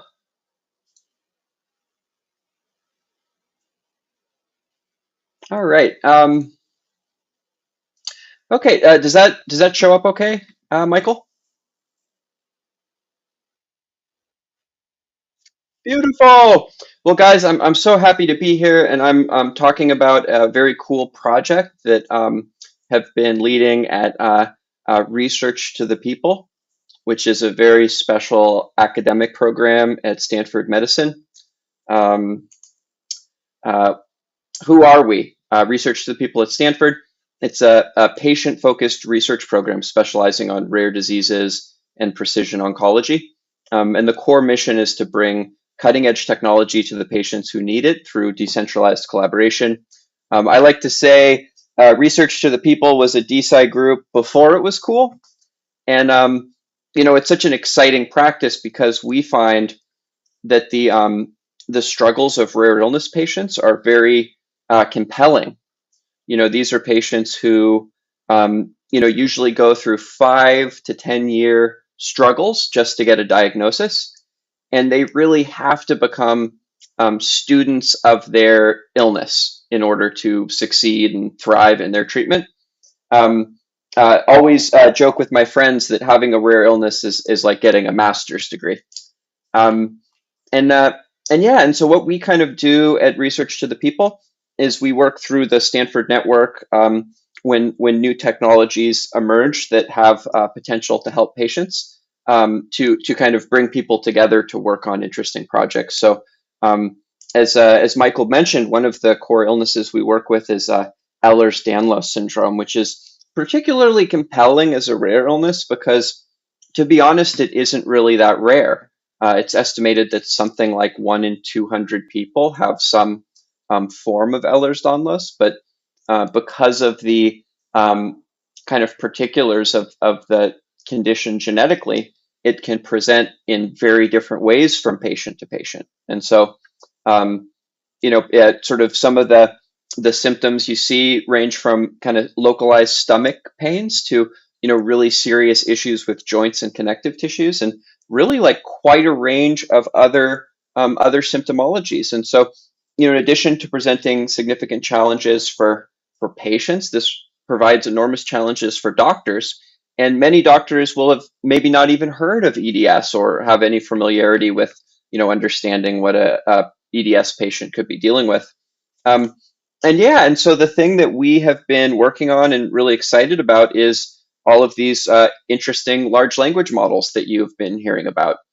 But there are a lot of pros in applying these to medicines, and a bunch of cons. And so just on this slide, we're kind of talking about how one of the good things is that a lot of rare illness patients have no access to care.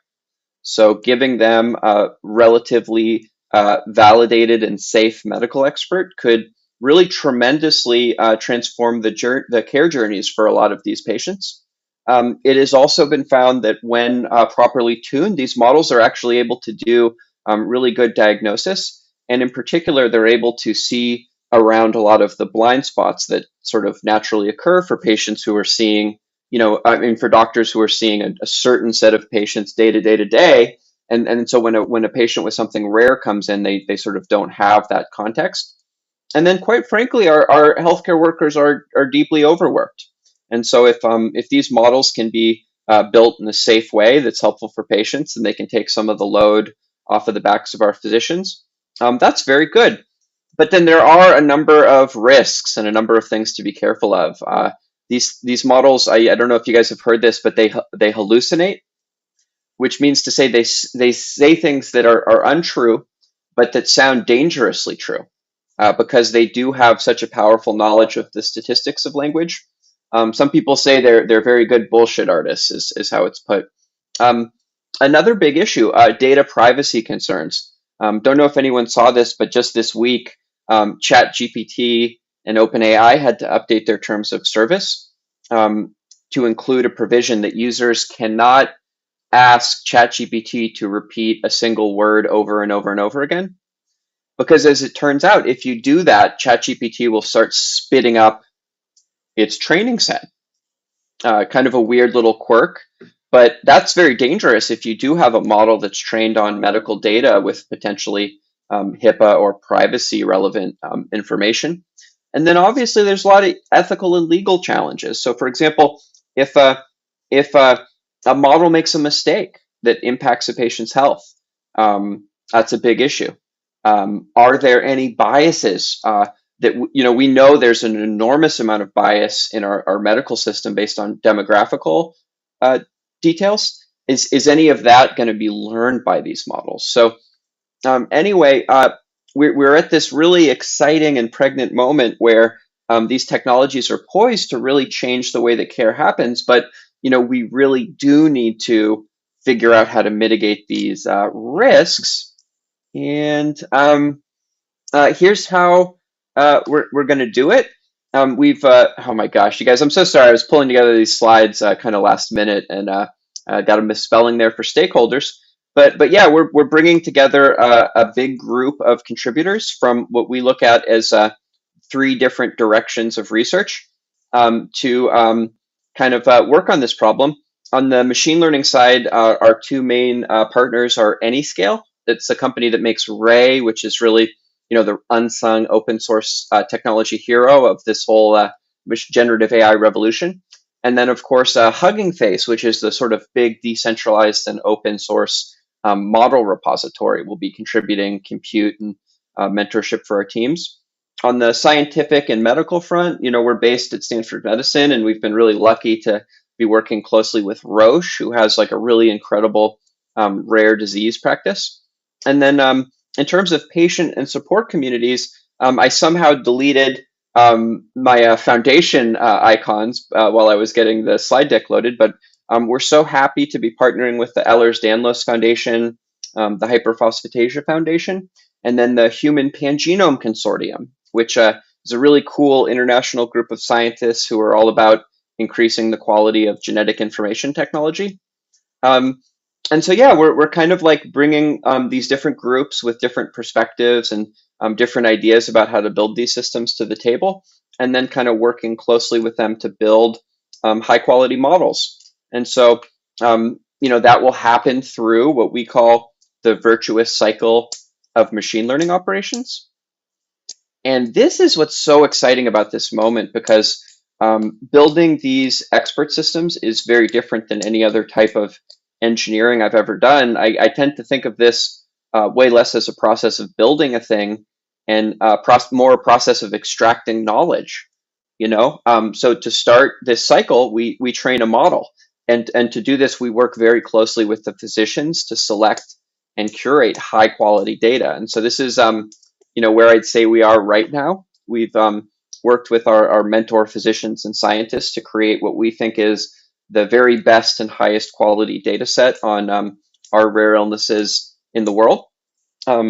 We will be training models with our training partners, and then sort of taking the output of this physician process into an AI, and then working closely with the patients and physicians to test and validate the model quality. And that'll happen through both some automated testing and validation, and also physician and patient in the loop evaluation. So we'll actually be having our network of patients and doctors talk to these models, ask them questions, and then correct and give input into the model quality.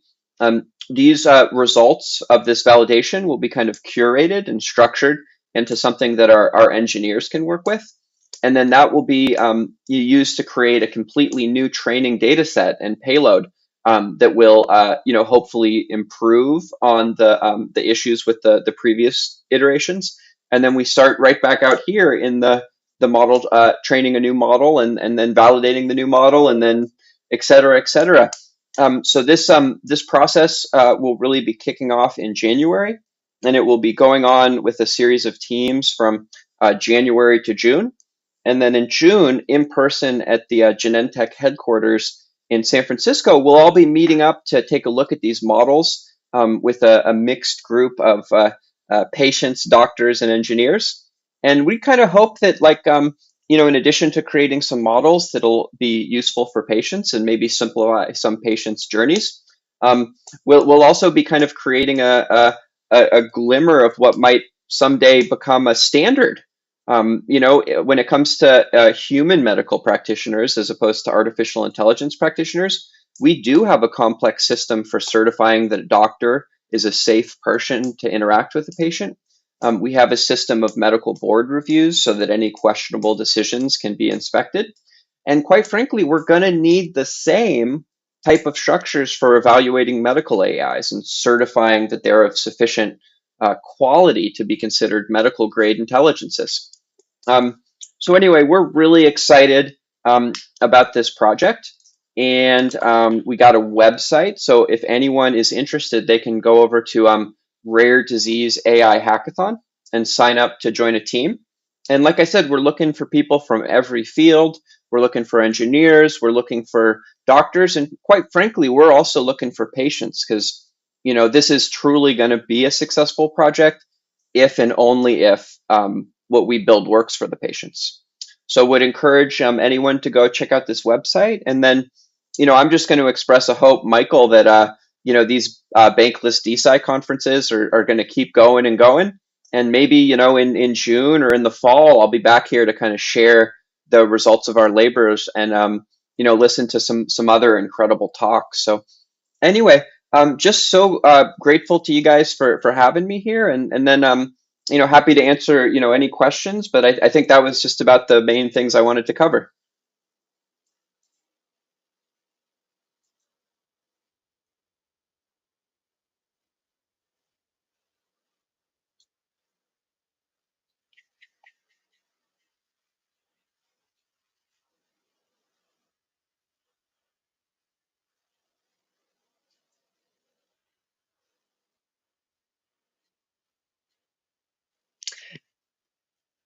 Yeah, 100%. And I was um, I was remiss to not mention this is a largely asynchronous or decentralized hackathon.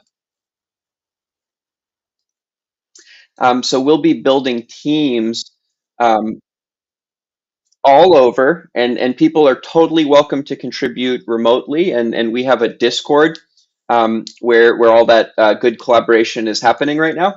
But but in June we are excited to do an in-person event, like I said, at the Genentech headquarters in San Francisco, which obviously will be streamed.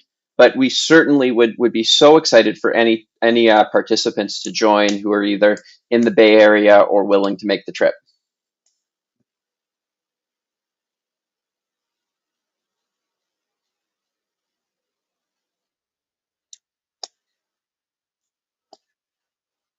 It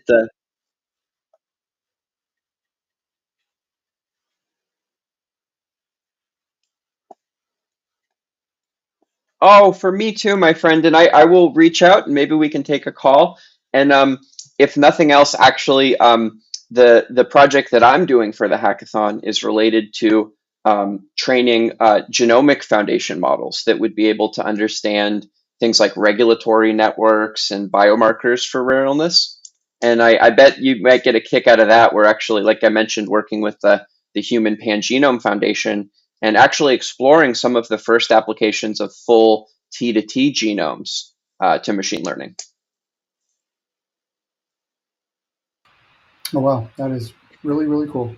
Cool. Yeah. Well, thank you again. And I think it is about that time for Shadi from Holonym will be going up on the main stage if you have any time. Heck All yeah, right. sounds Thanks a good. lot. And thanks again for having me.